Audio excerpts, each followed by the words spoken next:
આજે આપણે બનાવીશું કંકોડાનું નવી અને સહેલી રીતે બની જાય એવું શાક। તો સૌથી પહેલાં આપણે કંકોડાને પાણીમાં મસ્ત ધોઈ નાખશું અને બે હાથે મસળીને સાફ કરીને ઉપરનો કચરો કાઢી નાખશું। પછી ફટાફટ આપણે કંકોડાને સુધારી નાખશું અને આવી રીતે 4 ભાગોમાં આવા કટકા કરી નાખશું નાના નાના। પછી આપણે બધા કંકોડા સુધારી જાય એટલે આપણે બનાવશું એના માટેની પેસ્ટ। તો સૌથી પહેલાં આપણે લસણ લેશું, તેમાં નાખીશું જીરું નાખ્યા પછી આપણે થોડી એમાં નાખવાની છે હળદર નાખ્યા પછી આપણે એમાં નાખીશું લાલ મરચું પાવડર।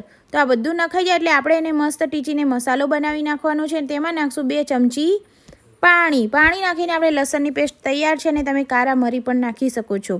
તો સૌથી પહેલાં આપણે ટોલિયામાં તેલ મૂકશું, તેમાં નાખશું રઈ। તો તેલ મસ્ત ગરમ થઈ જાય એટલે આપણે રઈ નાખીશું। રઈ ગરમ થઈ જાય એટલે આપણે જે બનાવેલી હતી લસણની પેસ્ટ તે નાખીને મસ્ત આપણે લસણની પેસ્ટ નાખીને તેલમાં એને મસ્ત સાતળવા દઈશું। પછી મસ્ત સતળી જાય એટલે આપણે એમાં નાખી દેવાના છે કંકોડા। તો કંકોડા મસ્ત નાખ્યા પછી આપણે એને અસલ હલાવીશું અને મિક્સ કરી નાખશું। મિક્સ થઈ જાય એટલે આપણે કંકોડાને થોડીવાર તેલમાં સાતળવાના છે અને પછી નાખી દેવાનું છે મીઠું નાખ્યા પછી આપણે એને થોડીવાર ઢાંકી દઈશું કારણ કે થોડું તેલમાં શેકાઈ જાય એટલા માટે।